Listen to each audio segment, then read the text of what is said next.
5 hungry, angry young men who were blessed with a degree of musicianship, lyrical capabilities and ear for melody that wanted to go out and take on the world, and that's exactly what they did.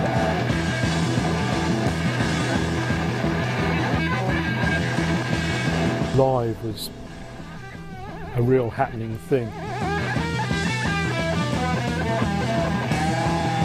There was the X factor involved, and it made them so special on stage.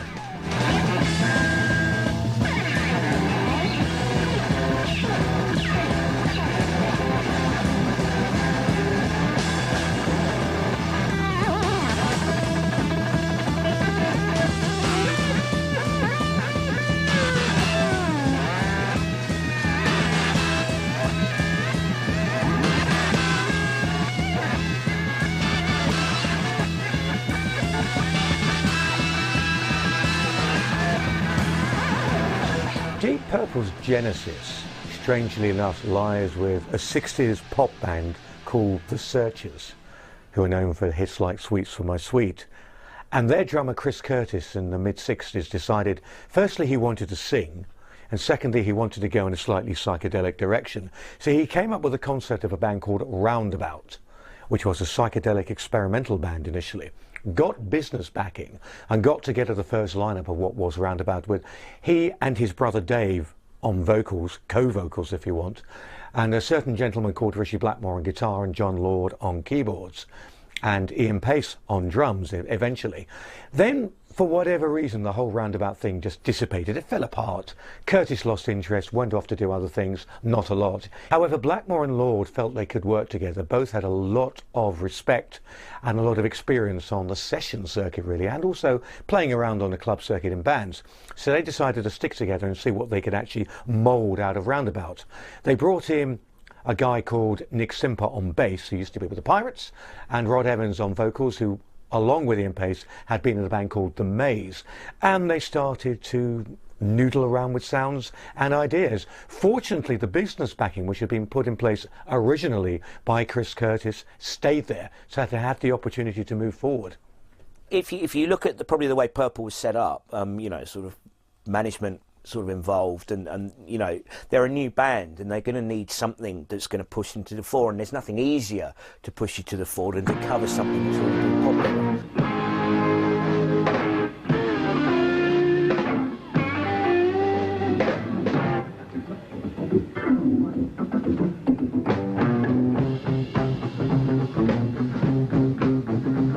Hush had something about it right from the off.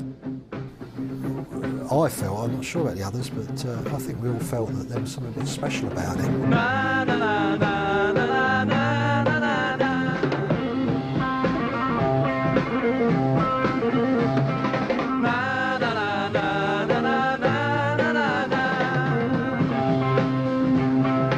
There was a version out by Joe South, there was a version out by a guy called Chris Ife, and we'd only heard it like in backgrounds, like you're in a disco or you're in a nightclub and you hear this thing and you think, oh, that's a good tune, that's a good one. And a friend of mine who was working, a guy called Roddy Freeman, who was a singer with the Ronnie Smith band, which also had Ashley Holt in its membership and Rick Wakeman. They did it on stage, and I happened to mention it to Rod Freeman, and he said I could come round and teach you the song. And he actually came round with his guitar and he wrote the lyrics out, and he said, this is how it goes. And we actually learnt the song off Rod Freeman without ever really hearing the record, which I think made it a little bit different. I mean, we didn't know in the American market that someone could have a hit and someone would do the same song maybe 6 months, a year later and have a hit all over again, because that didn't tend to happen in England, but it happened in America big time for us.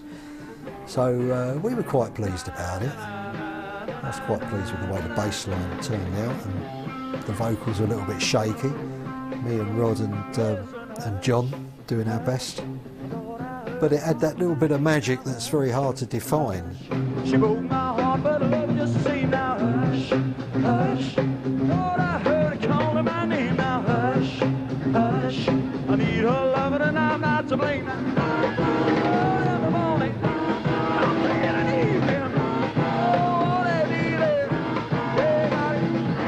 I started a long while ago in in the R&B 60s in England, and that's where I sort of learnt my chops and everything. And a lot of those things that I learnt have all been useful along the way, but I've really felt in Purple it was either totally one thing, which is soloing like a mad mother, or being a rhythm guitarist with keyboard shaped. And that was fine for Purple. It was a big part of the sound.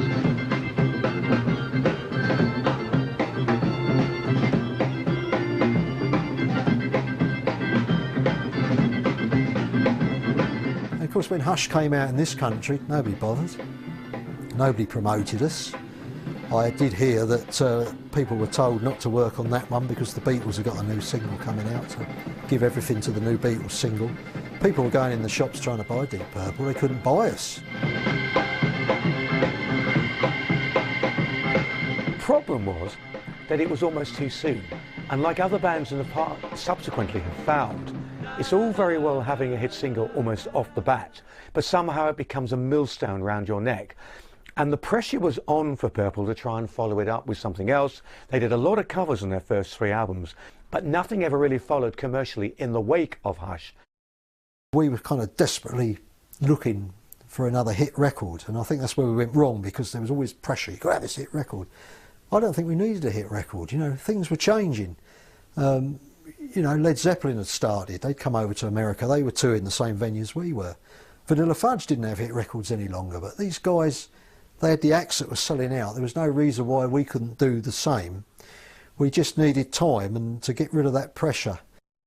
3 albums they did as Mark I, which were Shades of Deep Purple, The Book of Taliesin and Deep Purple itself, all recorded and released within 9 months. 9-month period, 3 albums, and also a track which was a non-album single. That's phenomenal. That's prolific. They really went at it at an incredible rate. I mean, think about it. They were recording, going out doing a short tour, recording, going out and doing a short tour, recording, going out and doing a short tour. What Mark I had was an interesting experimental attitude. They went out and just explored all over the place musically. They were trying to find themselves. And by finding themselves, ironically, they ended up splitting up that particular incarnation of the band.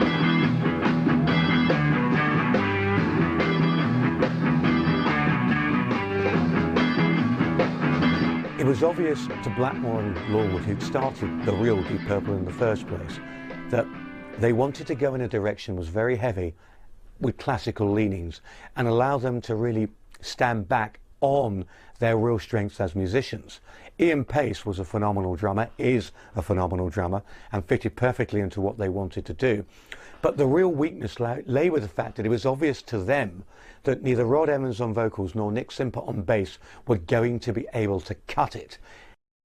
Well, Nicky wasn't constructive. He didn't have any ideas, and he was an average bass player, so he had to go. Rod just wanted to go to America and live in America, and he's doing very well. He always does very well. Rod's a very nice guy. Well, so Nicky was, but he got very bitter.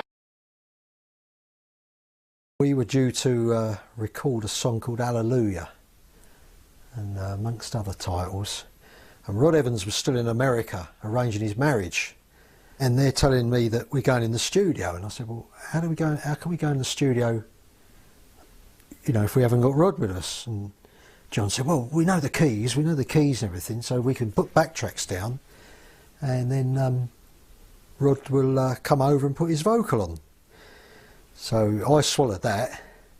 I was told that we couldn't have the studio in the afternoon, we could only have it morning and evening. The plan was to bring Ian Gillan in the afternoon to learn the vocal and possibly put it on, and then when I turned up in the evening I was going to be told what was going down, that we were getting a new singer in.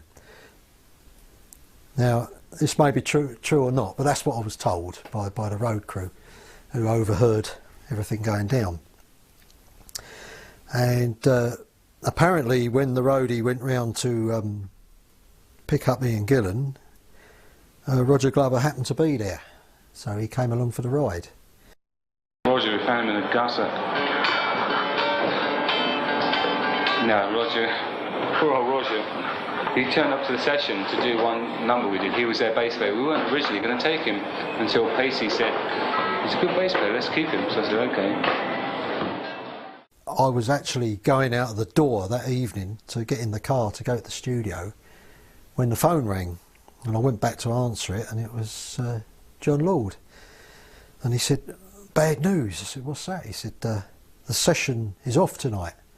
I said, off? Why is that then? He said, oh, they got problems with the 4-track machine, it's playing up. I said, anything we can do with the 2-track machine? Oh, he said, that's playing up as well. I can remember his exact words, even though it was a long time ago. And he said, so you got a night off? So I said, oh good, I'll take my girlfriend to the pictures, fine, you know, do the night off. So, of course, I never smelt a rat, I never suspected a thing.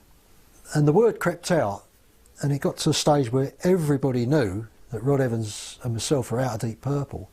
The only ones that didn't know were me and Rod Evans. I mean, can you believe that? So I called up Tetragrammaton in America. Of course, they were pretty shocked to have me on the line. And I said, I thought I'll play it cool. I said, what's going on with this? What's the plans for this single we're doing, Hallelujah?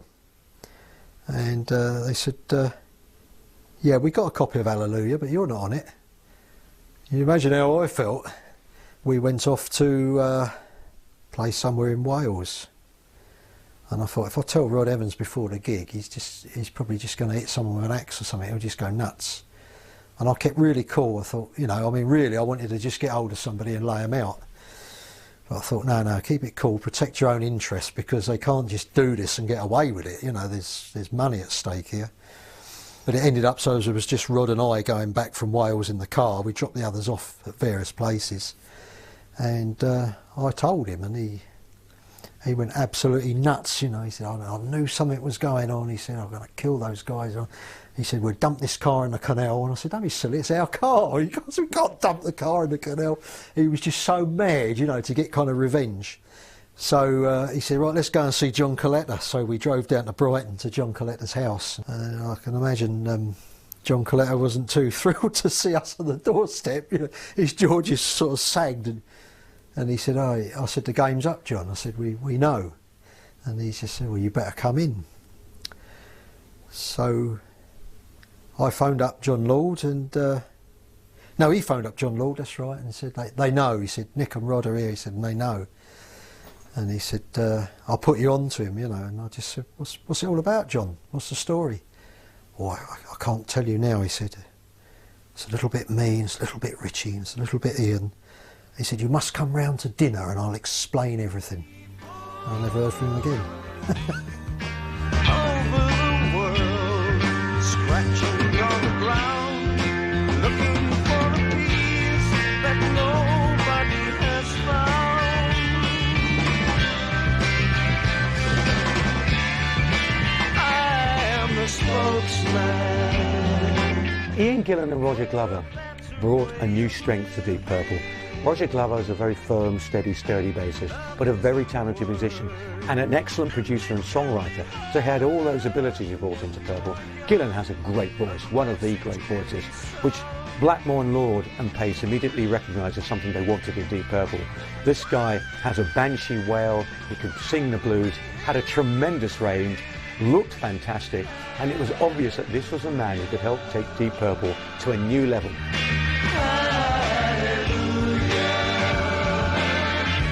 Your image comes first. You don't realise you've got an image until you read what somebody's written about you in the paper, and then subconsciously or subliminally that becomes your image, and you try and live up to it or down to it or whatever you've done. Right. And so what the hell anyway? You're not a real person. You're no longer a real person. And your off-stage person becomes a whole farce. And eventually it's a complete turnaround, because the only time you're really being yourself is when you're on stage.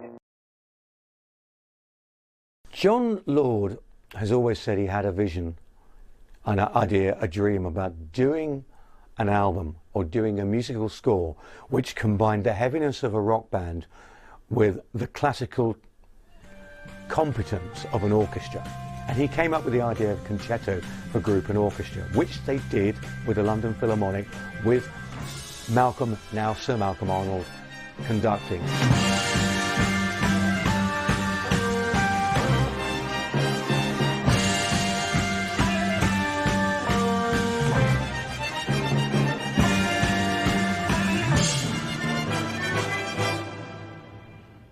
Concerto for Group and Orchestra is one of those things that I think to this day still divides people as to whether or not it was successful.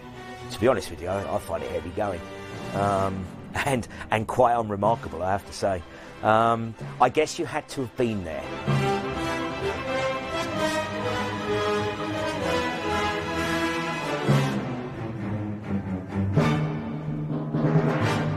I think you have to realise that at the time it was done, the late 60s, the early 70s, rock music was all about breaking down barriers, doing things that nobody had ever done before. And nobody had ever really married classical and rock music together up until that point. And everybody thought Purple had lost their minds. This is crazy. What the hell are you doing? You're doing the most pompous thing in the world.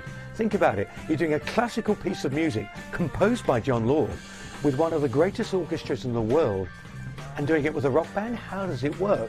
And John always felt that the original recording didn't quite work because they hadn't really gelled it properly. That the orchestra, as you can understand, were feeling a little bit like we've been spent years classically trained playing these great pieces of timeless music by some of the greatest composers of all time. Now we're playing some long-haired gits. A rock band? What's all that about? If you watch the footage of that performance, I think ultimately it did work. And apparently Sir William Walton was in the audience that night, one of Britain's leading classical figures, and he commented that he thought the concerto worked. So who am I to argue with somebody of that ilk?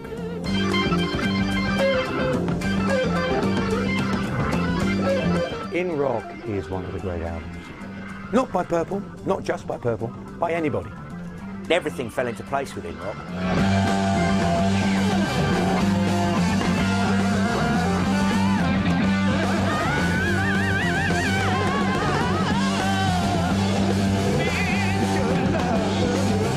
It was an album that you listen to now, and it starts off with Speaking, and you can make the case that this was the birth of thrash. It's a really heavy, powerful, dynamic, driving song. When I first heard the opening salvo of Speaking, I just about had a heart attack. I mean, I was a wee boy, and it was like, my God, can you make this noise with guitars and, you know, and a keyboard?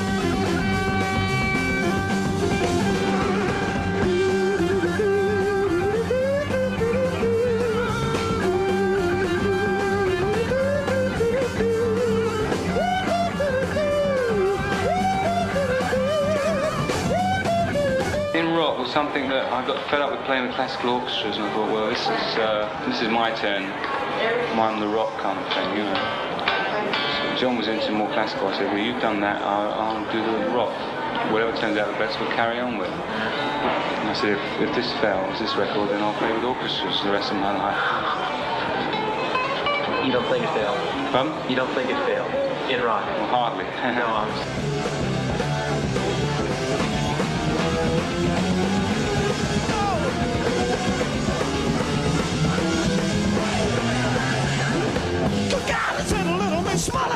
she was rocking in the blue light. Rocking to the east and west. Hard-headed woman and a soft-hearted man. Caught the trouble since it all began. Took a little rice, took a little beans. Rock and roll down to New Orleans. I'm a speed king. You gotta hear me sing. 'Cause I'm a speed king. See me fly. Yeah, I think In Rock was probably the first sort of really cohesive album that Deep Purple did. And I think probably that was partly due to the fact that you obviously had Ian Gillan and Roger Glover had come on board the band at that stage, and also brought in their songwriting ideas to the band. I think before then Purple was sort of going in different directions with John Lord's sort of classical ideas and also doing a lot of cover songs they were on the earlier albums. They suddenly had this direction, which was probably largely due to Ritchie Blackmore, who wanted an out-and-out hard rock album. That's what made that In Rock album a superb album, because they were bringing in new writers, so there was new ideas, there's new stimulation. And the whole album, I don't think there's a song that I don't enjoy on the whole album. Sweet child, in time, you'll see the line that's drawn between. Yeah, it was a good LP. It was very, very, everything was about 20, everything was about 1,000 miles an hour. It was good LP, that. Objectively speaking, I think so. Everything on there was good. I think there was one track I really hated. If you feel bad, Lord, I bet you have. Child in Time works musically because it's got so many different dynamics to it. You've got that gentle, quiet organ intro to it, which sort of lulls one into a false sense of security. It starts like a ballad, but then suddenly it all changes gear, kicks in, it really rocks along. You've got a blistering guitar solo, Gillan screaming at the top of his voice, and it's exactly the sort of thing that Purple wanted for that album in rock, because it's got those dynamics of epic proportions. One of Ian Gillan's greatest performances, where he introduced that scream that would then become his trademark throughout his career. And many guys, myself and other people included, have tried to emulate that, but there was only one guy who could really get that massive vocal scream.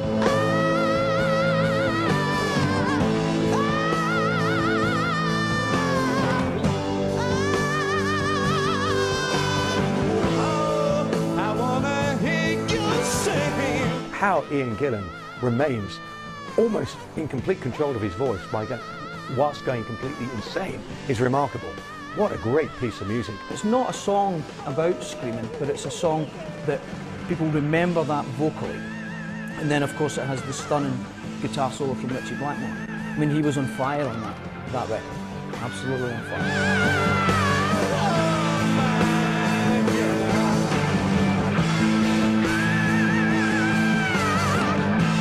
If anything that Purple, that people know and love, could be remotely termed as prog rock, then maybe Child in Time was it. But I mean, it's just this epic rock track with Gillan singing out of his skin. This is, the new guy really, and the band just come alive. It's just like a different band to anything that Purple have done before.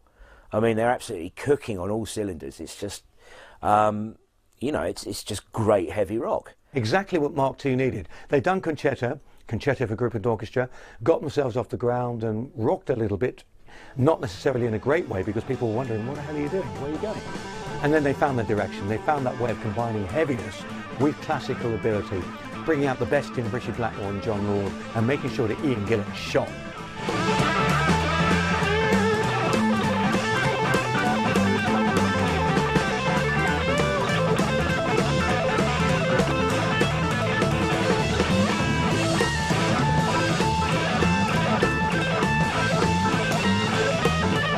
I don't play anything I don't want to. Smoke was one of my favourite tracks. Mary Long was one of my favourite tracks.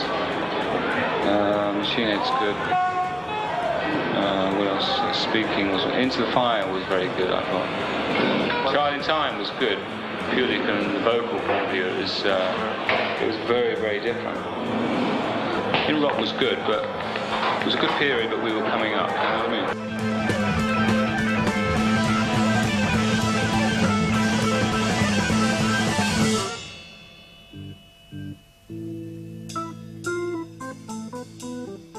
There was no composition on the Purple things. There were basic ideas when you went into the studio. Maybe the magic with Purple in the old days was it was so spontaneous, because when we got it on tape, it was the first time we ever played it. So maybe that was the magic then. But by the same token, we often came across things which we enjoyed playing, but if you took it out of context of an album, you'd say it was dull. You wouldn't listen to it. In the context of a 35, 40-minute album, it was right. To get it onto tape, pain in the fucking arse. That's why I don't like recording too much. You don't? No. It's too clinical, again. A lot of people love it because they can edit their music, put it together and make it nice, but when they get on stage, they're lost. Well, my type of way of thinking is the opposite. I love to have that freedom, just going on stage and playing whatever I want to play. time. I mean, I'll play the numbers which I'm supposed to play, but the in-between parts, if I'm feeling good, I'll be away and play something completely off the wall I've never ever played in my life.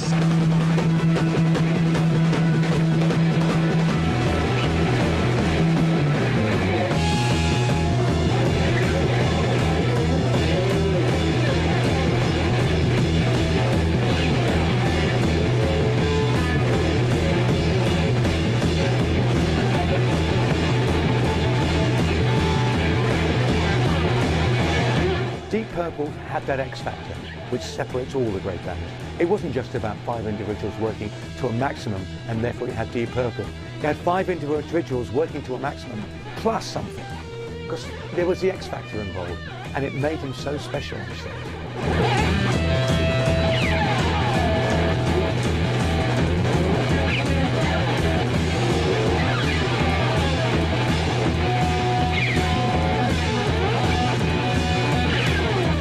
I love working with people who are going to push me because I get a lot of energy. For example, of Richie.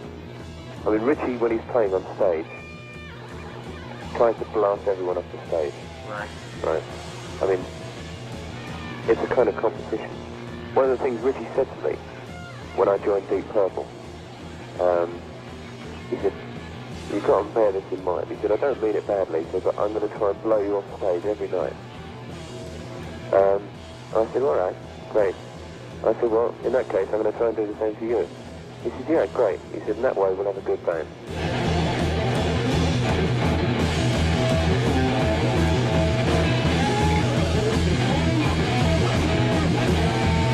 Purple could play 6, 7, 8, 10-minute piece of music. And the fact that it was played with a certain amount of skill and talent and a lot of bollocks, you know, made it happen.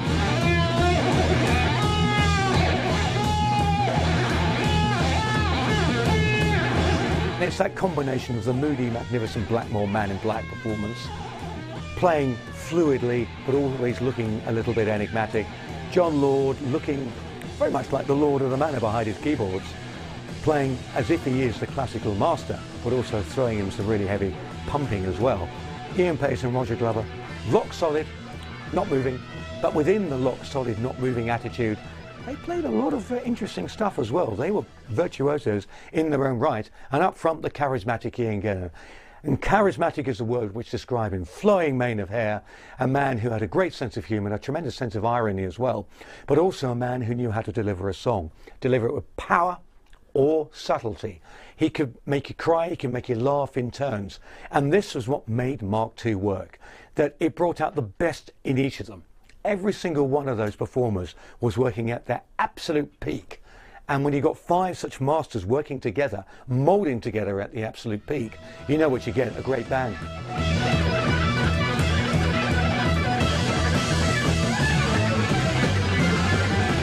On stage you have a lot of intense excitement. It's like adrenaline, kind of nervous presence. Right. People either love it or they get scared of it. You know? It's a bit too, you know. Right. That's why we have a lot of people that maybe hate us, because we're so demanding. You don't like the music, you've got to turn it off. What we put down, you just can't talk over our music. Right. And we don't want anybody talking over it, so they either say nothing or they leave. And that's why we get, for instance, no radio play in England, because the housewives can't do their dusting when we're playing on the radio, because it probably interferes with the hoover or something. This is the border of Devon and Cornwall, about 6 hours' drive from London.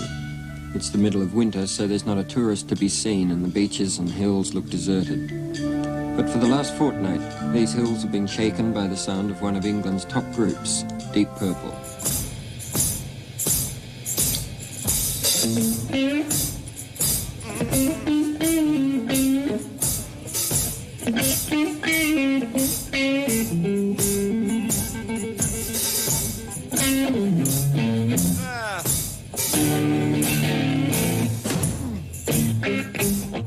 I always had this big sort of debates with Richie and John and Liam and Roger about my favourite Purple album. I'll tell you the reason why in a second. My favourite Purple album was Fireball.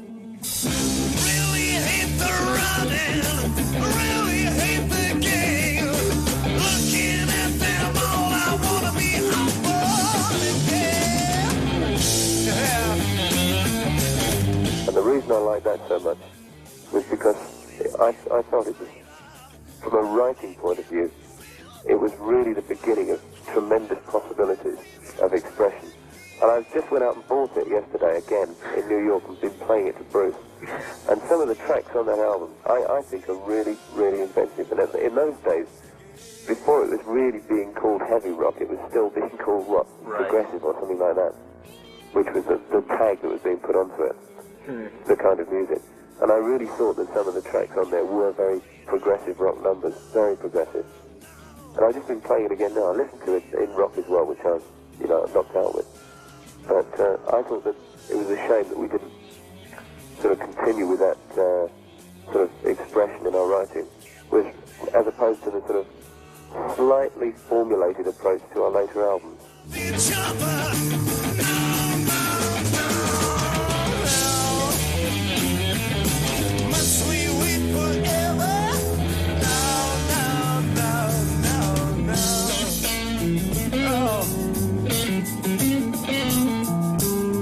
The only ones I haven't liked have been Fireball. It's the only one I thought was like, nowhere. Yeah, I know a lot of people don't like that LP for some reason. I think it's a really good LP. Didn't see it, There's just nothing on it,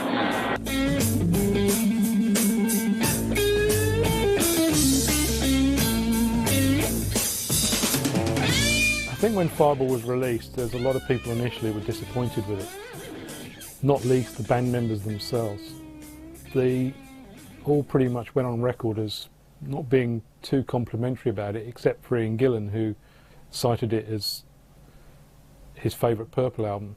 If Ritchie Blackmore doesn't like Fireball, then that is a very, very good chance that the reason that Gillan has said that, that would be the reason that he would say it, just to wind Ritchie up, because those two have famously been at each other's throats since Gillan left the band in the mid-70s. Fireball is the album sandwiched between In Rock and Machine Head, two all-time classics, and sometimes gets overlooked because they tried to be a bit more progressive on that album. It's their progressive rock album, if you will. They tried progression in various songs on albums, but this was the album that really brought it all together more than any other. You listen to the more laid-back bluesy style of Anyone's Daughter, and it's still got a feel of lengthy exposition. It's got The Mule, which again is very lengthy. No, No, No, Fireball itself. It's got some very long, intricate compositions. It takes a lot of listening to.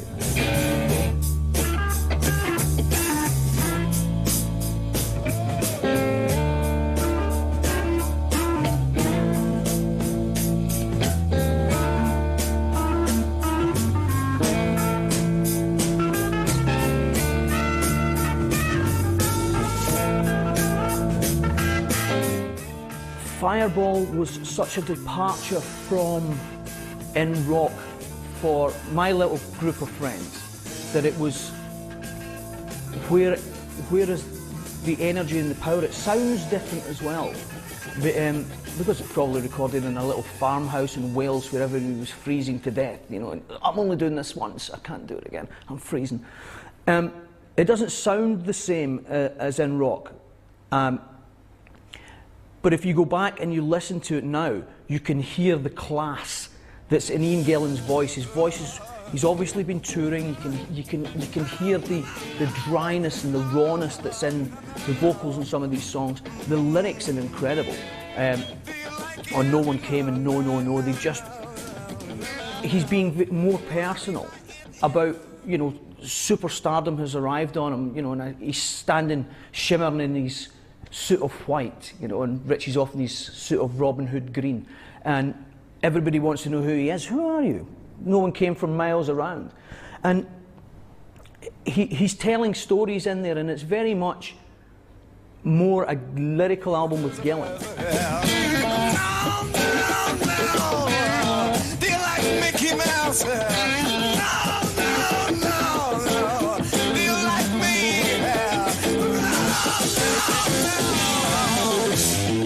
Fireball, that was a bit of a disaster because it was like thrown together in a studio We had no time, managerial pressure. You've got to play here, there, and you've got to make an LP. And then you're back to Australia, you're back to here. I got kind of bitter about that. I thought, if you want an LP, you've got to give us time. Right. And they wouldn't. So I got a little bit bitter there, and I just threw ideas to the rest of the group that I thought up on the spur of the moment. I had nothing in my head. Is it getting better? No. Do we love each other? No. I'm not sweet way forever. No.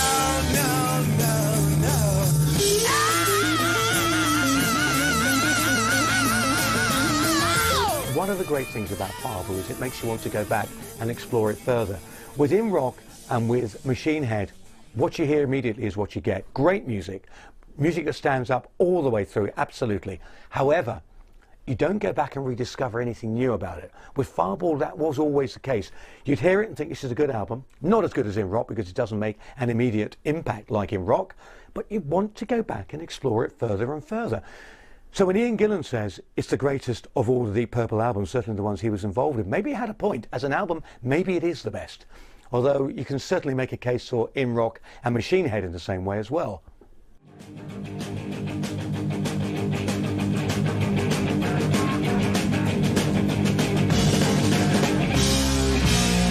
Nobody gonna take my car, we're gonna raise it to the ground. Nobody gonna take my car, we're gonna break this bill sound. Oh, it's a killer machine, they're gonna take you all around. Oh, like Steve McQueen and Mickey Mouse and all that love. Oh, nobody ever gonna beat my car. I got it, we got it.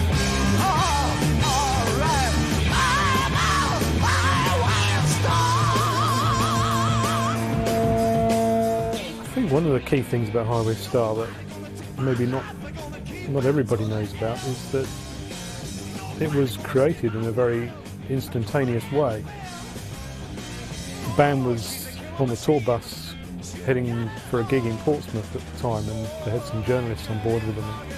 One of them just asked Richie Blackmore, how do you write your songs? And he just picked the guitar up and just started playing this riff off the top of his head.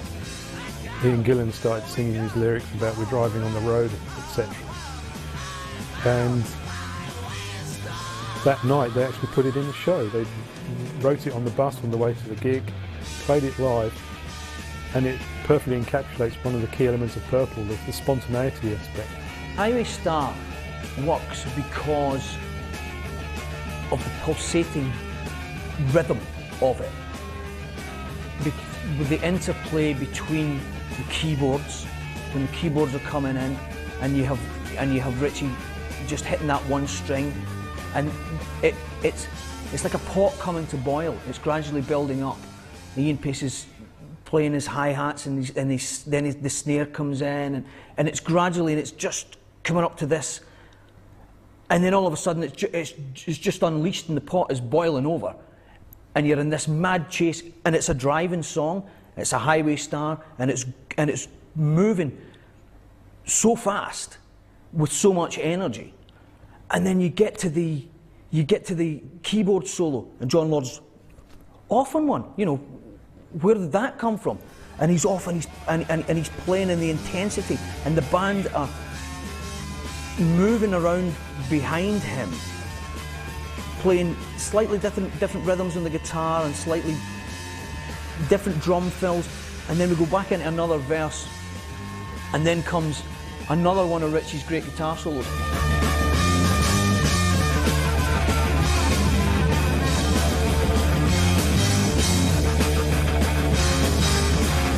Machine Head, they gave us, because of the Fireball result, they said, all right, we'll give you 2 months off. Consequently, it was a great LP, I thought. And we had ideas, Ian Gillan, himself and Roger. It began to become a trio writing then. Right. John started stepping back, and Ian just gives percussive ideas. Right. So it was a trio by Machine Head.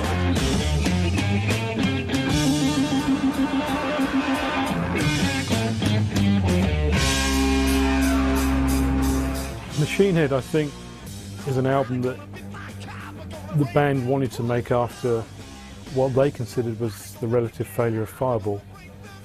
An album that saw them getting back onto the straight and narrow with more direct, out-and-out rock songs.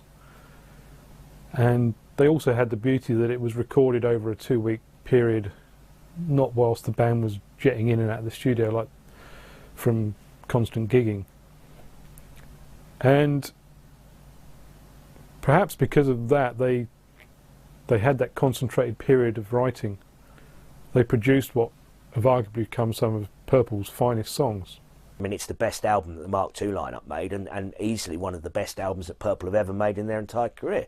Absolutely terrific record. Like In Rock, which is the first studio record that the Mark II lineup sort of worked on. You know, everything fell into place there. And Machine Head, you just get the feeling that everything again has just all fallen into place. It was the right time, the right place to record the album, you know, the right group of songs. It just works. You listen to it as an album, and it's, you know, I mean, it's always held up as the best, often the best Deep Purple album, and certainly the best Mark II album. And Fireball wasn't a brilliant record, so it stands to reason that, you know, everyone's going to be like, oh, thank God Purple are back on form with this. Nobody gonna beat my car, but gonna raise them to the ground. And nobody gonna pick it out, they're gonna break the spinning sound. Machine Head was kind of spoiled for me because I heard Made in Japan first. And Made in Japan has more tempo. It's an up tempo than Machine Head is, and the versions of the song for me on Made in Japan knock the Machine Head versions stone down. I mean, the playing and everything's on it, the sound is great. Again, Gillan's at the top of his form. Everybody's playing well. John's got that really heavy, meaty Hammond sound. And there's some beautiful runs in it. Song-wise and performance-wise, Made in Japan, I think, kicks Machine Head's ass. But it's not the album the band wanted to make. That's the strange thing about it. The band set out to do a double album. They went out to Montreux to do one album of studio songs, i.e. what became Machine Head, plus another album which they were going to record almost in concert, a simulated concert in a ballroom in Switzerland, which was going to be captured by the Rolling Stones mobile and then put out to make a double album. What happened, unfortunately, was the incident from which Smoke on the Water was inspired happened. The bloody thing burnt down. Put the whole thing on hold, everything changed, so we ended up with them recording Smoke on the Water. That's the positive side, but not ever recording the live album, which would have made Machine Head maybe something slightly different. However, who cares? Machine Head came out, it's a fabulous record. It's probably the best of the Mark II albums. You look at them and think, Fireball's the one that's lasted so well, and over the period of time is the one that you go back and revisit to discover things. In Rock has got the spectacular Child in Time and one of the great openings, Speaking. But you know what? For all-round consistency, I'd go for Machine Head as the best album that Mark II did. She's too much, she's never gonna leave my side. I need her, I want her, all right.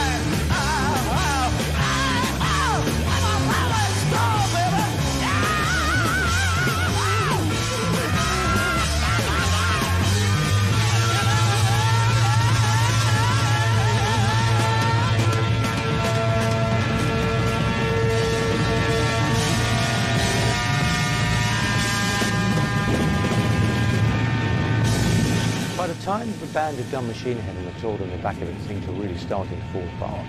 Ian Gillan had enough. In fact, Ian Gillan had more than enough. I think there were real signs of a breakdown in communication, especially between he and Richie Blackmore, which has carried on through the years, to be honest. They've never gone on. They've worked together on and off, time and again, always eventually fallen down because the age-old problems come back. There's a clash of personality, clash of egos, clash of temperament between the two of them. So in August 1972, Ian Gillan resigned from Deep Purple. He didn't leave for another 10 months because of touring commitments, and they did an album, Who Do We Think We Are, in that point. Can you imagine how crazy it is? I want to leave the band. Yeah, fine, I've got all these commitments. Okay, how long are they going to take? Oh, not long. 10 months before his resignation became actuality. That's a hell of a long period of notice. Who do we think we are? was really weird because I never spoke to Ian Gillan all that time we made the LP. I never spoke to him once. Old ladies started coming into it and all these personal problems, you know. Everybody refused to write with everybody else. And so, you know, I was even holding back ideas. I was saying, I'm not going to give you Purple this idea because this is going to another thing, you know. So I was turning out shit, so was everybody else, you know. Just rubbish. Who Do We Think We Are was bad. Waste of time. What do I think of Who Do We Think We Are? I agree with Roger Glover's analogy that it's a shit record. I think one of the things with Who Do We Think We Are was the fact that the band wasn't as cohesive at that point. There was certain band members not seeing eye to eye, and Ian Gillan would go in the studio separately to record his vocals. The band would go in one day, he would go in the next day, and perhaps that comes through on the record to people that there's not so much cohesion. Also, obviously, the track Smooth Dancer, the lyrics to that Gillan wrote about Ritchie Blackmore and summing up his feelings about the guitar player at that time. So there's probably a bitterness that sometimes comes through with that record as well. You know, every album started with the same tempo number and the expression. You know, I mean, it was just it. That's the way it was. That's one of the reasons I left, because I was becoming stagnant. You know, we became so entrenched in these parallel lines beyond which we dare not pass, because that was the Purple identity and the Purple image. Right. That we were really restricting our means of expression. I don't just play what I want to play, I play, well, people want to hear this, you know, which is what it's about. I don't like to play for myself, I've done that for too many years. Now it's a case of what's going to be good for people that are listening, you know. Right. It's only fair. If you want people to buy your records, then you should play to them, you shouldn't like play to yourself. That's what it's about. Success is playing to the people, not playing to yourself.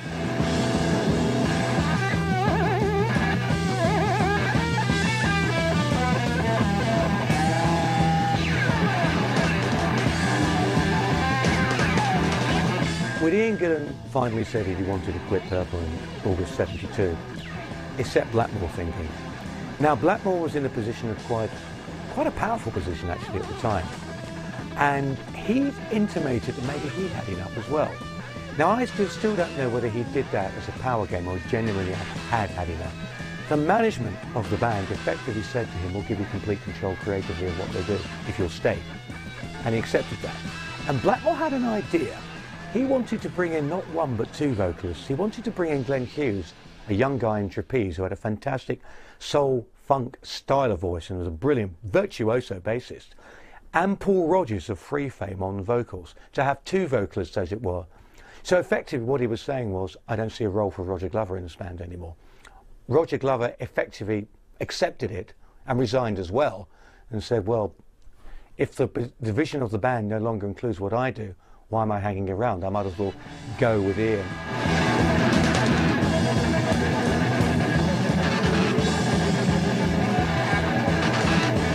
The musical hallmarks of the Mark II Deep Purple. It's like asking, how big is the universe?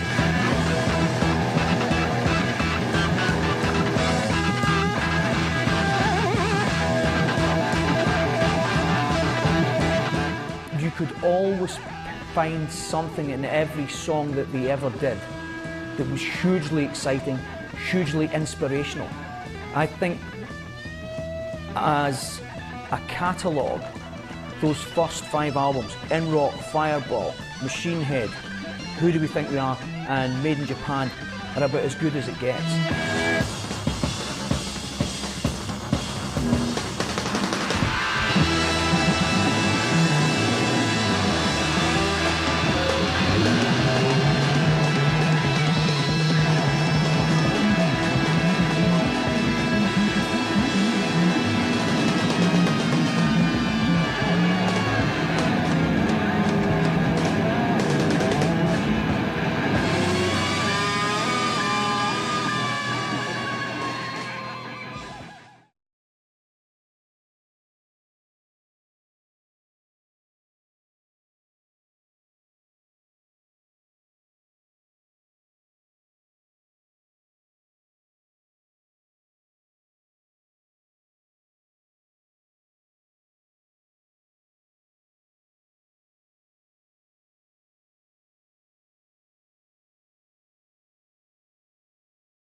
you're opening up a whole can of worms now when you start to discuss the veritable merits of the Mark II lineup and the Mark III lineup, because the Purple fans have argued ever since it happened and will argue until the end of time about this.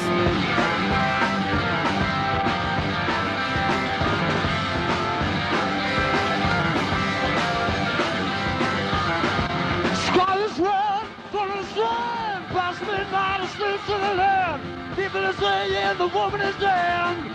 They shall burn with the wave of the hand.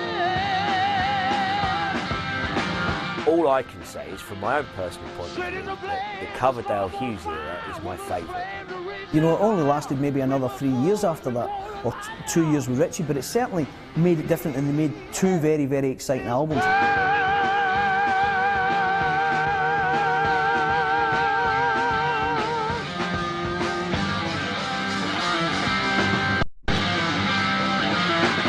I was asked to join in maybe April or May, and officially in the papers in June. Of course, by June, when I was announced, we were actually kind of looking for a singer. I'd moved in with Ian Pace. I'd become very friendly with Ritchie. We'd gone to the inaugural Hamburg incident where Ritchie likes to take new guys. Spent a weekend with Ritchie, and of course John Law's a fabulous fella. And felt very much part of the organisation. And, you know, auditioning a singer was not really difficult, because there was only one guy we ever auditioned. It was David Coverdale. I asked him to type in a photograph down and asked him if I could have the job. Basically, it was, I was working in a shop, and I didn't expect to get the job with Purple. If I'd gotten an audition, I was hoping, I knew they had their own record label, I was hoping that they could offer me something on my own, or say, well look, I'm afraid your voice isn't the sort of voice we're looking for, but we know somebody who is, you know. But after blowing with the band, I couldn't believe it, you know. I went apeshit, really. I couldn't sleep, and also all this bit. I'd always worked with good musicians, Steve, don't get me wrong, but this was like another level. It was so in tune with what I wanted, you know, and well, fortunately I was with what they wanted, you know. So it's worked out really very well. But it was the first time I'd gotten off my arse to do something, you know, and it paid off. Blackmore's vision with Deep Purple when he put Mark III together seemed to be to have two vocalists. I think he believed he could bring out the best in the songs that they'd already done, and also bring out the best in where he saw the band going, which was much more into giving each vocalist something that they were very comfortable with, but the overall be one singer, as it were. Ian Gillan couldn't do certain things with his voice. He wasn't very soulful or funky in the way he sang. He was a heavy rock singer, full stop, with a blues influence. You had in David Coverdale about something very similar, not a screamer, someone slightly more smooth, but certainly from the blues background. With Glenn Hughes and his slightly more funky approach, what it allowed was Deep Purple to open up their songwriting, take in different influences. So to have two, because realistically, you weren't going to find one person who could do that. He brought in that high voice end to the voice that Ian Gillan had. So you had the best of both worlds then.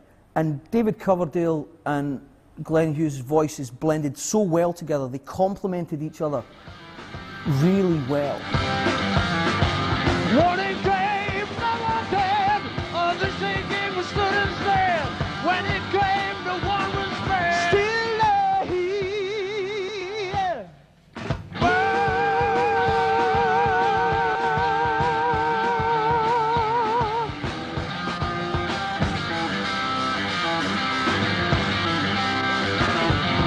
Being a new guy in any band is always kind of interesting. David and I were 4, 5, 6, 7 years younger than the rest of the chaps. And I was coming off a career in trapeze, which we were knocking on the door very big in America. We'd already been selling 5,000, 10,000 seats a night, already had a top 60 record in America with trapeze, so I felt real strong. And it was a time for me where I was becoming a songwriter as well. Glenn Hughes wanted to be the singer in Deep Purple. He didn't feel it was necessary to have anybody else. And you know what? With the type of voice Glenn has and had, he didn't need anybody else really. He could front the band easily enough. Brilliant bassist, was a rock star in looks, fantastic voice. And Glenn, being a competitive bastard, which he was and is, set out to upstage David Coverdale every night. You know we had no time. We could not even time. You know we had no time.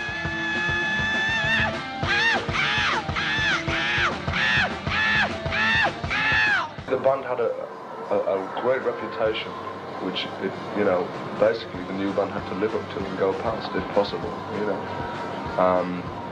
But like the moment I joined the band, it was never, you know, never mentioned by any member of the band that I was a replacement or Glenn was a replacement.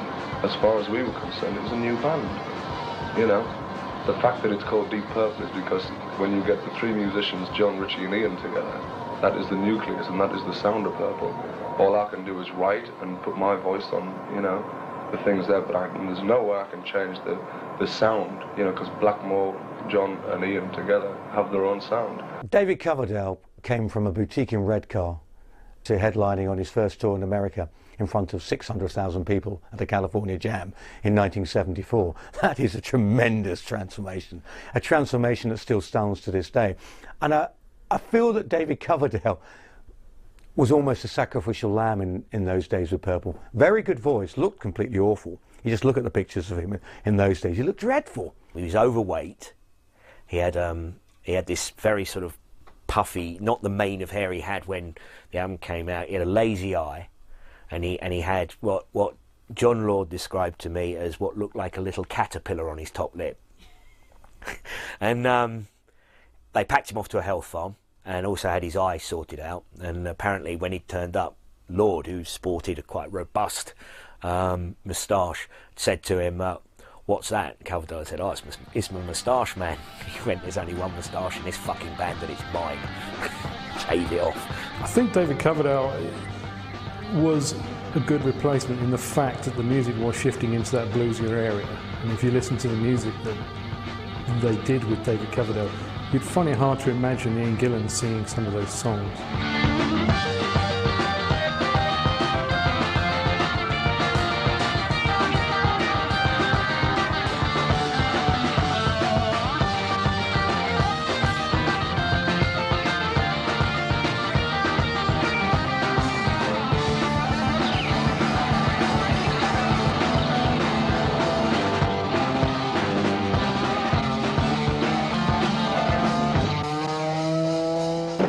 Presumably you're nearer normality than now. I mean, they've been living in this fantasy world so many years. Presumably the contrast between... I've always had the fantasy there, you know. Sorry? I've always wanted, I've known what it was about, you know. I just wanted to, instead of standing outside the door, I wanted to get in, you know. And you're happy now you're there? Very happy, yeah, right. People now say to me, what's it like to be a superstar? And I say, pardon? Because I'm still playing the same as I did before, but it's like changing a job. It's like anyone changing a job. I'm playing with better people. The money side is there. I mean, financially it's fine, but it's a change of job. And to be called a superstar just because you've changed your job or firm, as Ian put it, is just stupid to me. I bought a foundation of groove. I bought more melody, probably in the vocal department. I bought harmonic textures in the harmonies, and I added a little swagger for sure on the low end. With me, it's the notes I didn't play in Deep Purple that were more apparent than the notes that Roger played. It would have been silly to have a bass player come in and be a Roger Glover. And people have called me the funky influence in Deep Purple. They knew that going into it. That's my background. I am that kind of bass player. I'm a soul singer in a rock band. And I think the difference and the beauty of Gillan and Glover, from Who Do You Think We Are to Burn, stands up amazingly.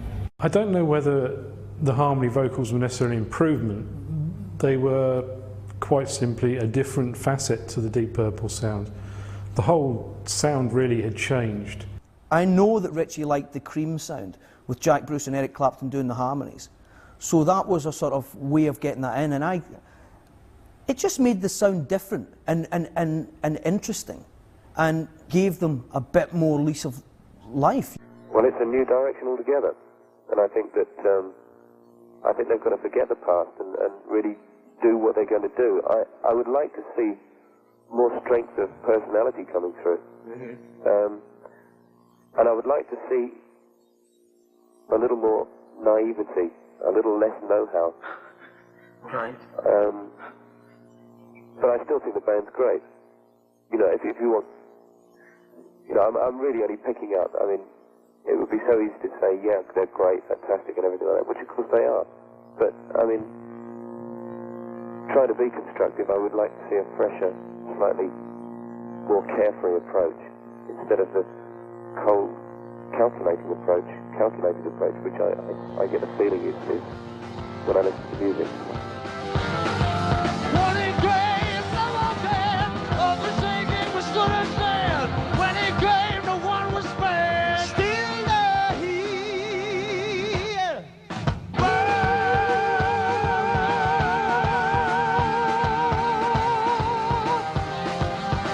David Coverdale brought a very bluesy approach, which Ian Gillan doesn't have. A throatier, darker, deeper, soulful voice. And I don't use those words, I mean, I'm using the words soul and funky in a way I feel comfortable with. Let's use those words properly. Deep Purple were known as a hard rock band. #1 rock band in the world, if you will, at the time with Led Zeppelin and Yes. But like I said earlier in the interview, what's the point of having two clones of Gillan and Glover coming in and recreating Machine Head? A very bold move by the rest of the band to bring two guys in who are going to change the scope of rock again, and the Burn album stands up in the history and annals of rock history.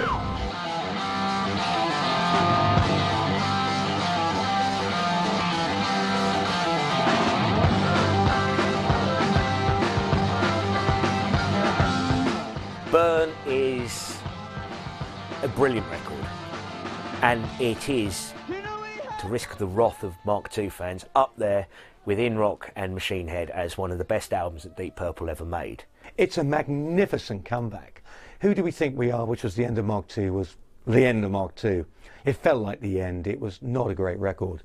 They come storming back with Burn, which is a vibrant reintroduction to Deep Purple, opens up a new chapter, actually opens up a new volume in their book. It's got the funky element, it's still got that classical influence, it's got anthems, it's got power. It's got two vocalists who really do go for it, and it's got some songs that just really knock you back. I think, you know, as far as Mark I, Mark II, Mark III, I think Burn stands up with a classic album like Machine Head, simply because it is a bold step forward. It is two new guys coming in with three very accomplished musicians who have stamped their authority on a record immediately. It was a very confident rehearsal period, a very confident pre-production, and I wasn't thinking about finances or touring. All I was concerned about was making my mark in a supergroup as a bass player and second lead singer. You know we had no time. We could not even try. You know we had no time.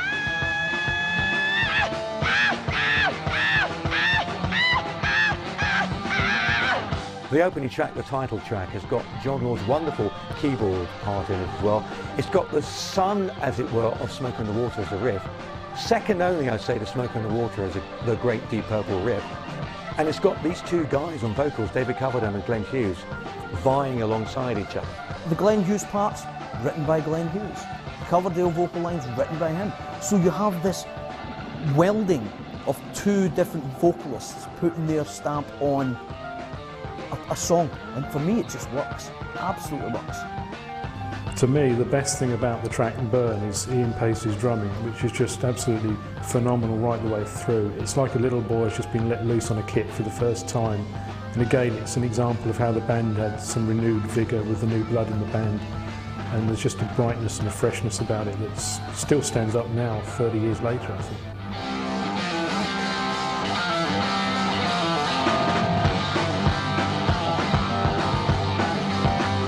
Unfortunately, the rehearsals, we were booked in for a month at this castle in Wales where Bad Company and Joe Cocker rehearsed and a few others.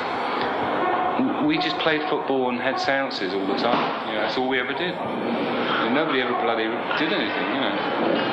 It was terrible.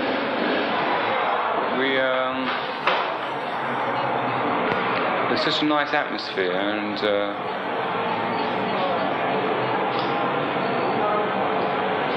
it was like everybody was so lazy. Like John, you never used to get up till 6 at night, come straight down for a meal, stay there eating till about 10 o'clock at night. He'd go down to the studio and play, and by 10 o'clock at night I got pissed off anyway, and I'd just go to bed. And so we hardly saw each other, you know. And then we suddenly realised we had about 4 days to left before we went to the studios, so we all went, oh, what are we going to play, what are we going to play?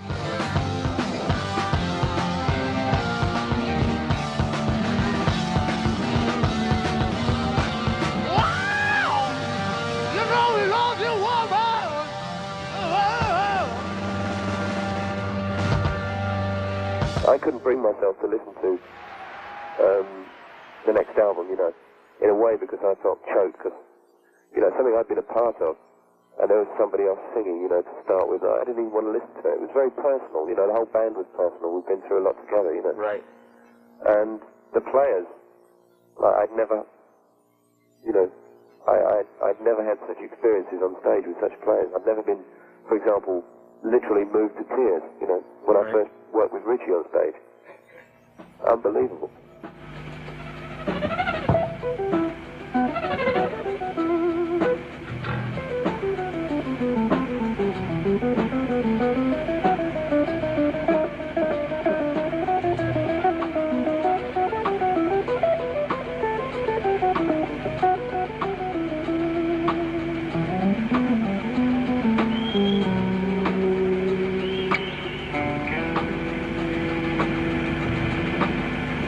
See, I have my own dressing room because I like to tune up and I like my solitude before I go on stage. I tend not to get too involved in people because, to be quite honest, I find a lot of people are boring.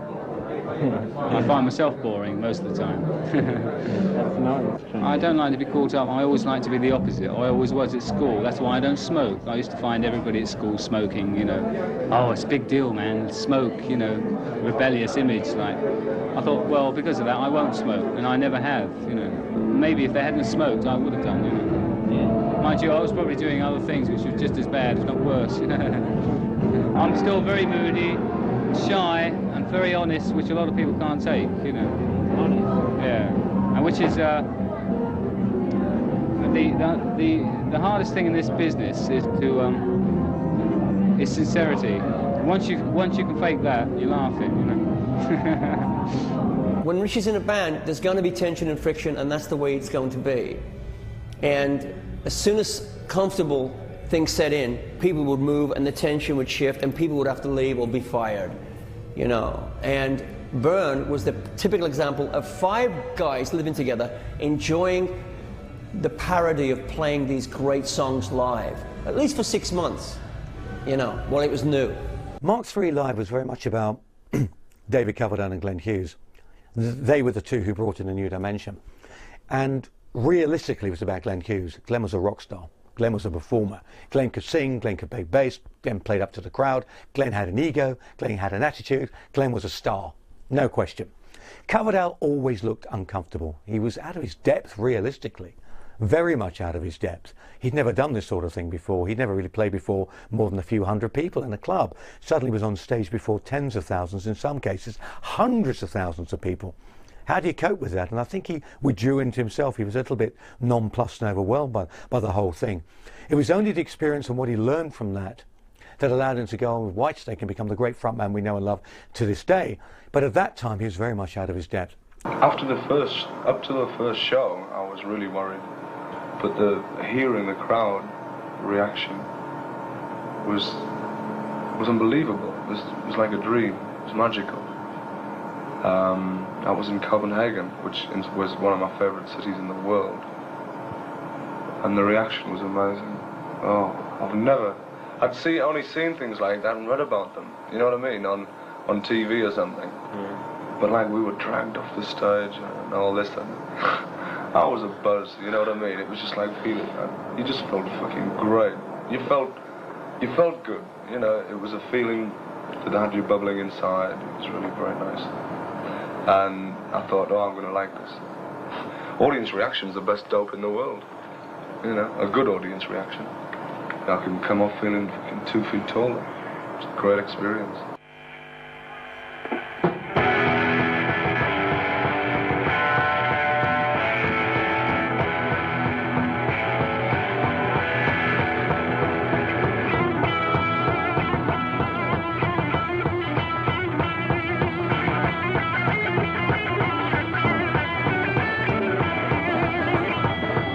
The Gillan lineup and the Coverdale lineup are different, but the core of the musicians who created that music and that sound, that John Lord sound, and Ian Pace's amazing drumming and Richie's thundering guitar, that was the core of Deep Purple. And he had Richie Blackmore being moody, magnificent and evil, the man in black. Ian Pace just got on with things and was such a great drummer. He fitted neatly and nicely into what Glenn Hughes did. And John Lord just enjoyed himself on keyboards. He was the master of every ceremonies, as it were. And he, in some respects, held the whole thing together, especially later on.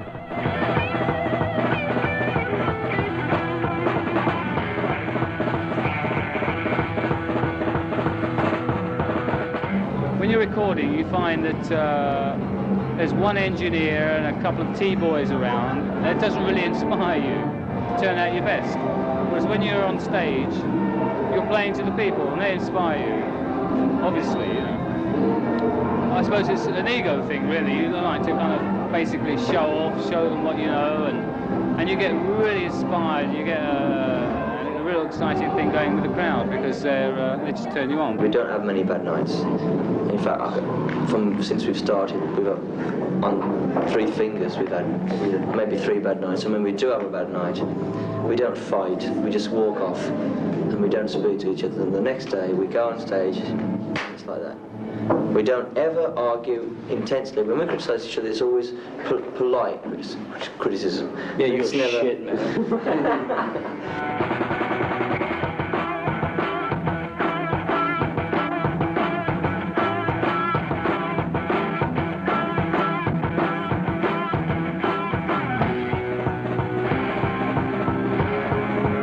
I think Blackmore is one of the best, you know, like, he's as far as I'm concerned, he's a total electric musician.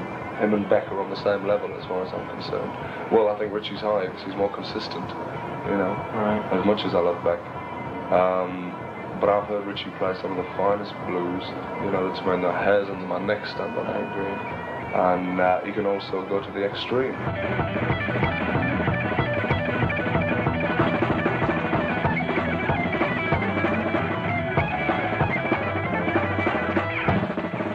We got Blackmore at the tail end of, you know, Machine Head era into the burn where he could make me cry. Nobody makes me cry, really. No guitar players, you know, only other singers, but there are good singers. But some nights Richie Blackmore was so incredibly brilliant, and then some nights he would be incredibly crap, as he knows, for some strange reason of his own doing.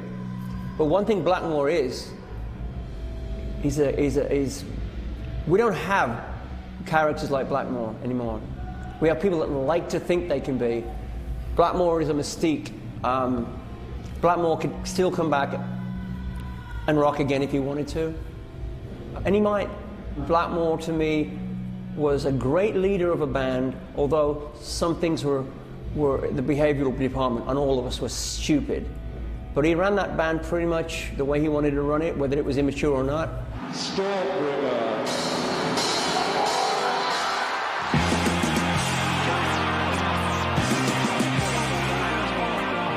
Stormbringer, we wrote basically in the studio because we've been working so hard proving the worth of the new band this year. Someone turned around and said, oh, it's time to go in the studio. I'm like, fuck, you know. So it was like panic stations. and we got in it, and then it worked again, fortunately. But it must be obvious to anybody with an ear who has listened to Burn and Stormbringer that it's a mature, logical progression.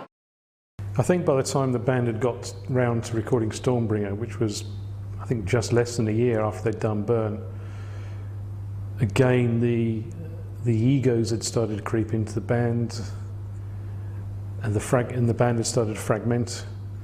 Glenn Hughes was becoming more dominant in his role in the band, and he obviously wanted to steer the band into a different direction. His influences really were James Brown, Stevie Wonder, and music of that ilk, which was really quite a contrast to what Deep Purple was doing. And I think on top of that, Ritchie Blackmore was starting to lose interest anyway, and he wasn't that focused on the album. So you ended up with a studio album that wasn't a great record. It was a fascinating album, though, because it is very much a funky album. It took the band into a new area. It was hinted at with Burn, but the balance between the old Purple and the new Purple with Burn was perfect. This one was new Purple. This was Purple going towards the mid to late 70s, taking on board a lot more influences that Blackmore didn't feel comfortable with, but it's still a good album. Title track especially is a very strong performance.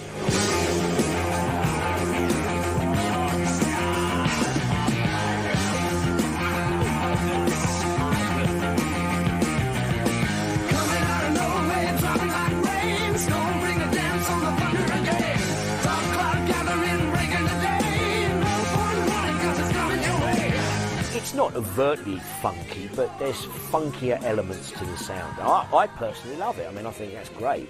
And it's, you know, for the period when it came out, I mean, it was really interesting sort of rock music being made.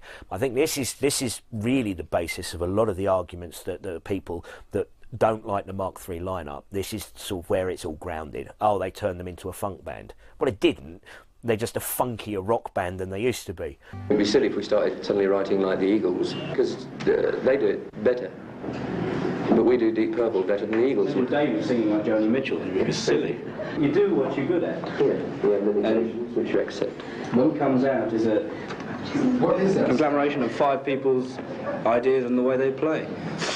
You are what the audience make you. It's no good saying. It's no good saying you're a serious musician and everybody starts laughing at you. You know. They're right. Exactly. You know, if you do what you do to the best of your ability, then the audience puts you into a category. You don't. They make you. They say, well, these are now a heavy rock band. This is a nice folk band. You don't say that. You know, you're too inside it. You can't say anything. It's a very American-orientated album. I didn't realise that at the time of recording or whatever. It was on listening. I thought it sounds like an American album. You know what I mean? I think, was Burn mixed in the States? Definitely not, because Burn is definitely an English-sounding album. Exactly. This is something I get from when I listen to Machine Head or something. They sound clinical, you know, like a bit dry, and I didn't want that with Burn. We got away with it. You know, it is a different sounding album from the other Purple things, but when I heard the mixed version of the new album, you know, whether that was the record plant or what, you know, but it had the sound that I wanted, you know, very me of the sound, you know, that electric intensive sound, you know, very clean, crisp, you know, rather than dry sound, clinical feel, and I thought, shit, this is, you know, I really sounds like an American album.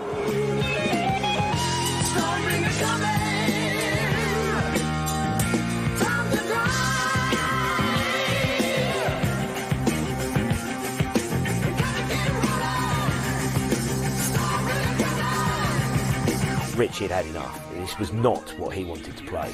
You know, his idea of the Deep Purple sound is obviously much more Burn, Machine Head, in rock, kind of heavy rock. I like black people that can sing rock and roll, but I don't like black music, funk, you know. It bores me to tears. So you definitely don't want to sit down and go that way? Oh, no. This is as far as it goes now. It's the end of that. Back to rock and roll, next LP. Isn't that hard because Glenn and David are so much into black music? No, only Glenn's into black music. He's a guy that used the words, Glenn Hughes in his shoeshine music and funky, but if you people listen to Stormbringer, please listen. Ritchie Blackmore is damn funky. whether he likes it or not. He played wonderfully on the album. I think at this point he'd had enough of playing. He'd lost his foothold, I think, as far as we were going in a more band direction, as far as Coverdale, Lord Pace and Hughes were. We were going in a new direction, you know, we were growing. I wasn't, in a way, I was going through, not a personal problem, but there was like, I was thinking of other things and I should have been thinking of music, but I wasn't thinking really much on music at the time. Because I didn't have the people there that I wanted to have there, you know. He misunderstands, what? I think he misunderstands when we talk about funky and things, because he's such a funky player, you know. Like his licks came up for the that song "You Can't Do It Right with the One You Love." What's that if it isn't funk, you know? But he thinks funk is the you know. I think his idea is like cool, you know. Don't dig it, James Brown. But then again, you know, he's thinking of it in the extreme sense. I'm thinking of it in the subtle sense, you know. Like one of the funkiest bands I've ever heard is Free, and that's one of Richie's favourite bands. Right. But he doesn't regard it as funky. He calls that heavy. You know what I mean? Yeah. But to me, it's funky as well as heavy. You know. I think there's no way that I can get away from soul, because that's how I feel it. You know, whether it's rock and roll or what. Lady Double Dealer, as far as I'm concerned, is a soul song. You know, that was written from an experience. You know, that was, and I'm relating to it. When I sing it on stage, the only way I can get into the idea of singing it is to remember the time I came home and found my flat ripped to pieces, you know, by a lady.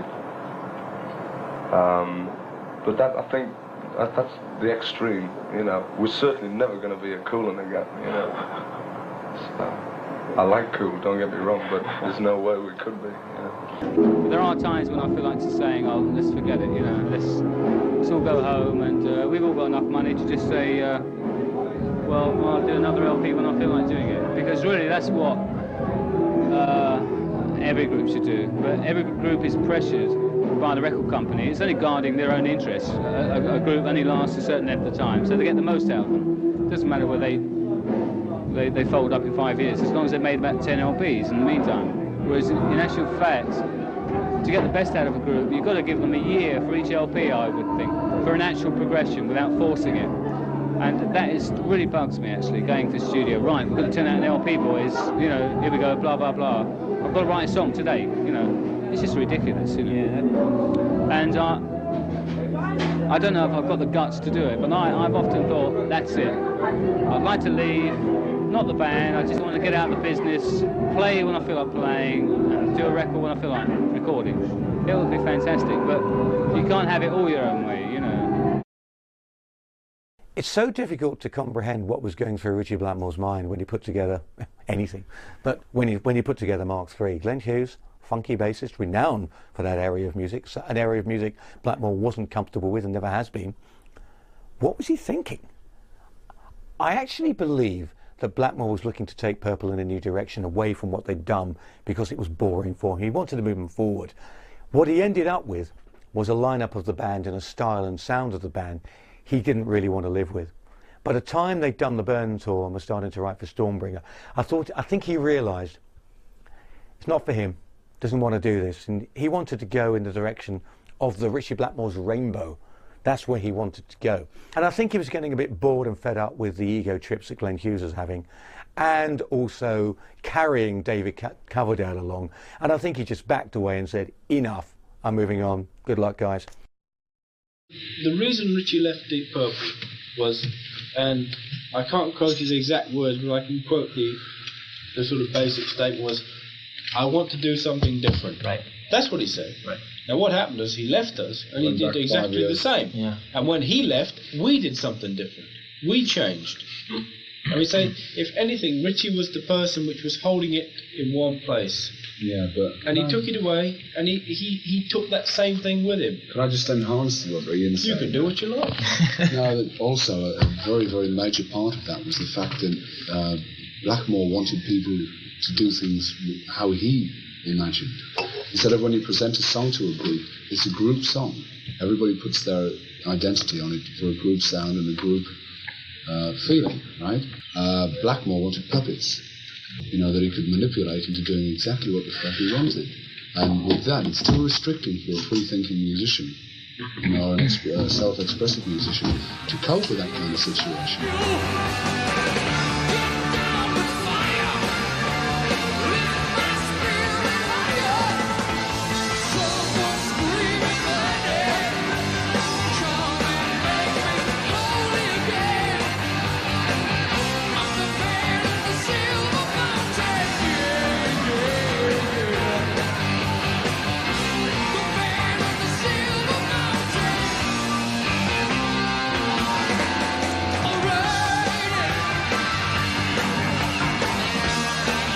Started with Black Sheep of the Family, the song. I put it to the Purple, let's do the song. And they went, no, why should we? I'm like, but it's such a great song. And they went, no, we didn't write it. I'm like, what's that got to do with that? And I'm like, because you won't get any writing credits, you don't do this song? Yep. That was basically the bottom line. So I said, well, I'm going to do it with somebody else. And Ronnie was just around at the time. That threw me too. And if someone comes along that has a good song, you go, let's do that song. You don't go, well, it's not one of our songs. A lot of that went down with Purple. I can never understand that. It was Patey and John that were adamant about not doing anybody else's songs. There was never any great love lost between me and Richie. And I didn't dislike him and he didn't dislike me. We just didn't, apart from the first 2 or 3 years, or first 2 years, there was no common ground, really. Apart from a meeting point in the middle on certain musical. You obviously worked well together. What sounded like sure, we worked extremely well. I mean, some of those guitar organ duels that we used to do, I still think are among the best things I've ever played. But there was nothing to do with friendship necessarily. It was to do with a common response to each other's talent, whatever. Like Glenn and I, with the kind of voices that we had and the unusual blend, it could have been a sensational fucking opposite to John and Richie and Glenn and I. But the ego took over. I didn't have that much of an ego in those days. Now I'm fucking totally conceited. But like I couldn't handle his, you know, upfront attitude. You know what I mean? I don't have much patience for people, and I'm a very moody person. And it's like misunderstood. No, not really, because I want them to understand that I'm a moody person and that life is not a bowl of cherries. You know, music is, you're always fighting music to get to the bottom of something. You can't, you know, go through life shaking people's hands and going, everything's wonderful. If you're a newborn Christian, maybe. I just, you know, for me, it's, life is a struggle. There's icebergs everywhere. You've got to dodge them. You couldn't get close to Richie. I think anybody can, as soon as you get close to Blackmore, you're gone. As far as, you know, gone, either fired or you're gone spiritually, because, you know, he doesn't want comfort, he wants tension. I like that. I want to thank him for pushing me and actually robbing me to make me a better singer, bass player. The old drama of don't come across my side of the stage because I'll hit you with my guitar. I want to thank him for that because it showed truth, arrogance, and somewhat of a genius to do that.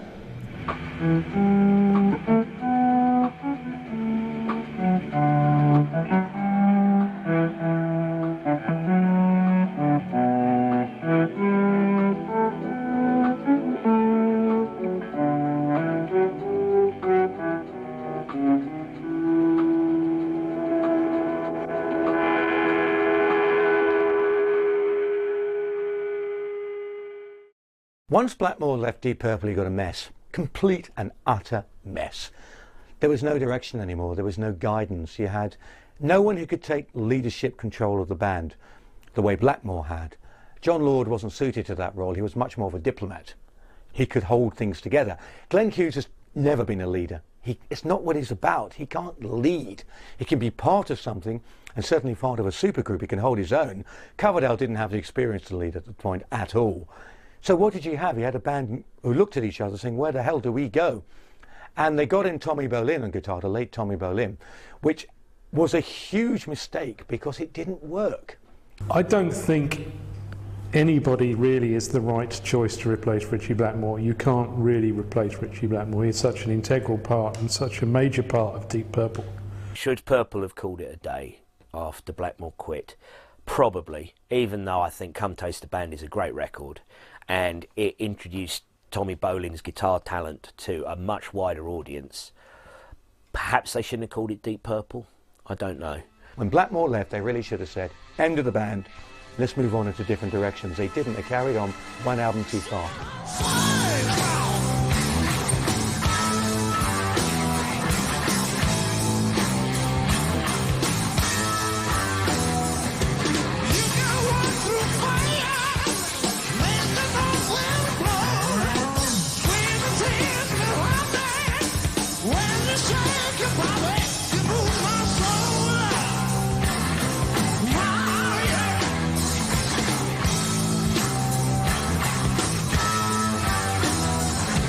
David, heard me on Cobham albums and stuff, you know. Yeah, why not?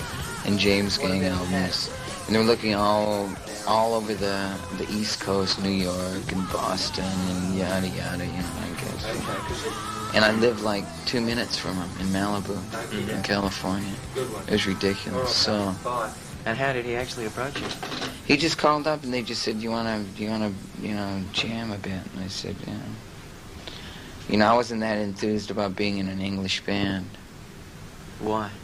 Because English bands tend to be a bit sterile a lot. You know, I mean, everything is exact. I mean, every time they play, it's the same jokes, the same. You know, it really is. I mean, it's it gets to a point of being really bland, and I just didn't want to. You know, the way I play, I didn't want to be a part of that.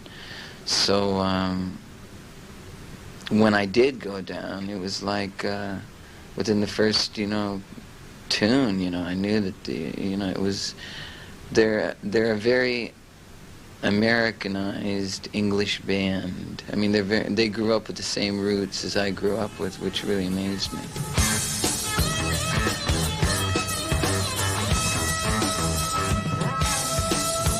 They were kind of in a slump because I think of the situation with Ritchie being, from what I gather, don't even come on my side of the stage routine, which is really a lot of... And you're the opposite, you run from one side to the other. Well, I always have, even, I mean, a band is a band, I mean, if you're going to go out solo, you go out solo, but if you're in a band, you're in a band.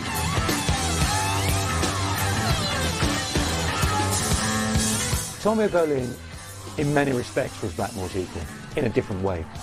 Tommy Bolin's style of music, which was blues and soul-based, he was as good at that as Blackmore was at what he did. No question.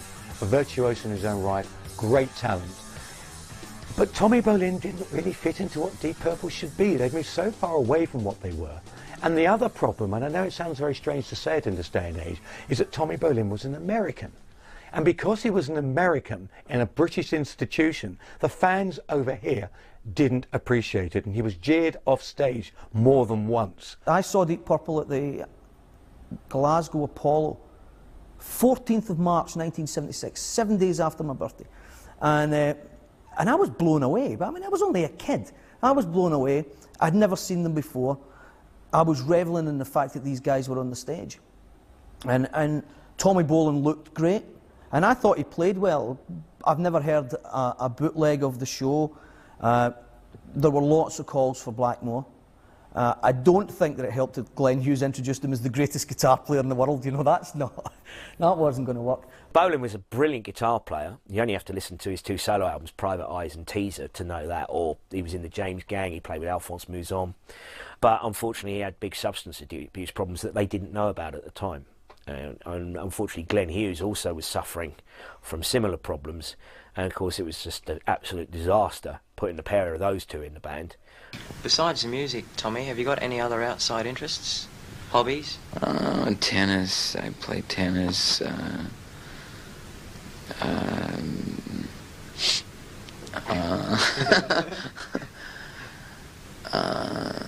I just mainly just music. Music and drinking and burning and looting. I'm not going to tell you that we had a great time, Tommy and I, cavorting around the globe, stoned, because it wasn't great. Drugs started to creep into Deep Purple for me mid-tour on the Cal Jam period, where I had not known I had a problem until a year later. You never do. What happened was, I think all of us in the band were dabbling in intoxication, whether it be drink or drugs. I'm not going to name names, it's not my style. But certain members were doing this and certain members were doing that. But when it came to the shove where people were going to sleep and I was basically still partying with the crew, didn't know I had a problem until Come Taste the Band. It affected my attitude for sure. I was very, I don't know, over the top in a lot of things. I was never mean to anybody. I just was probably mean to myself.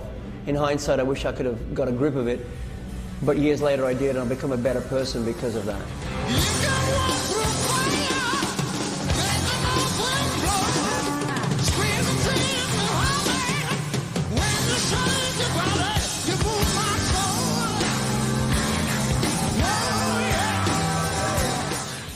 Come Taste the Band was a bloody great album. You know, it had some fabulous ideas on it and some great possibilities for direction changes, which wouldn't have been too right-angled. You know, they would have been reasonably part of the same direction that we'd been in.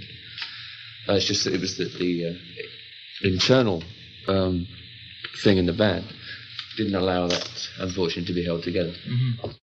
I think Come Taste the Band is an excellent rock album. It's not a Deep Purple album. It's so far removed from what Deep Purple was. They virtually gave Tommy Bolin carte blanche to write all the songs. So suddenly there's this completely new sound that Deep Purple had not had before. It was a great rock album. It's far more rockier than Stormbringer had been. Bolin's guitar work on it is fine. There's massive overdubs, lots of heavy guitar work, lots of great solos. But as I say, it's not a Deep Purple album. I think for most people, it's Come Taste the Band and spit it out. It really isn't a good album. You Keep On Moving is a wonderful track. Drifter's a very good track. Most of the rest of it didn't work because they didn't have any sense of gelling. There was no direction. It was as if the band carried on for business reasons. You can't split up because too many people are relying on you generating too much money. There's no artistic or creative reason on Come Taste the Band. They recorded Coming Home without me, because I'd actually had a bit of a meltdown on the 18th floor of the Arabella Hotel, where I confronted a couple of my guys in the crew due to my intoxication behind cocaine. When I got a copy of Come Taste the Band, there was a song called The Dealer, which I'd sang called Something Else, where I got a copy of the master, and Dealer comes on, I'm starting to start, and here comes David's voice, singing a whole new lyric, which they'd taken my voice off, which blew me away, because my version was bitching. And, of course, coming home, when I heard the opening of the album, I'm going, wait a minute, I don't remember being on that song. But, like I say, there's no mistakes in God's world. You know, it happens to every band. A lot of people in their 20s died of drug abuse, like Tommy and my brother, Paul Kossoff, and other guys that, you know, died. I scraped myself off the gates of insanity quite a couple of times. But I'm proud of the work I did in Deep Purple.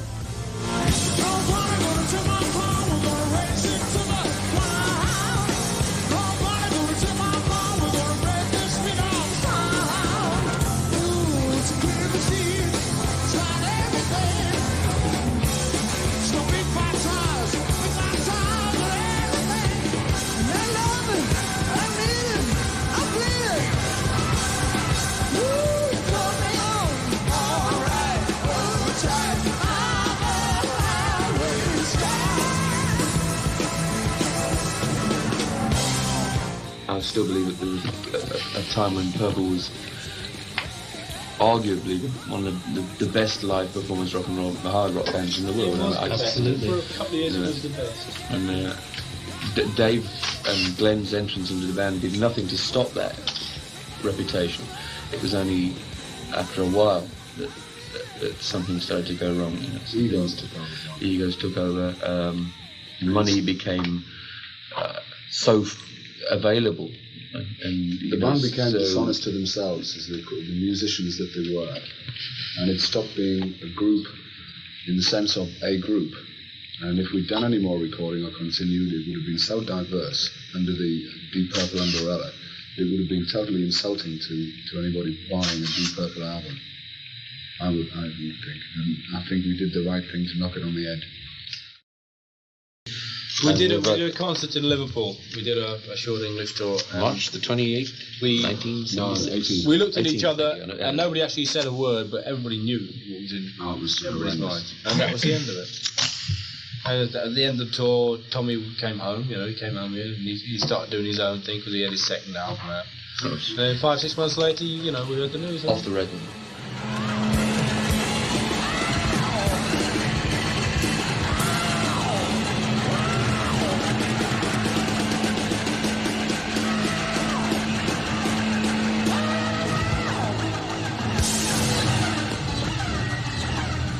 Bowley was dead within 6 months of leaving Deep Purple from a heroin overdose, and I don't think that, if the band had continued, I don't think that would have kept him alive any longer. It was a very ignominious end to what were a classic rock band, who unfortunately probably just tried to push it a little bit too far. One thing people should know about Deep Purple, there was a lot of deception, lies and betrayal going on behind the scenes with other things. There was a lot of splinters going on, a lot of people not telling the truth, a lot of people sick and tired of being sick and tired. We were all 5 different guys on 5 different missions. I was glad when it was over. I wanted to get away. I was tired. I didn't want to make another record of unfocused rock music. 3 albums is enough. 3 albums and 2 live albums is enough.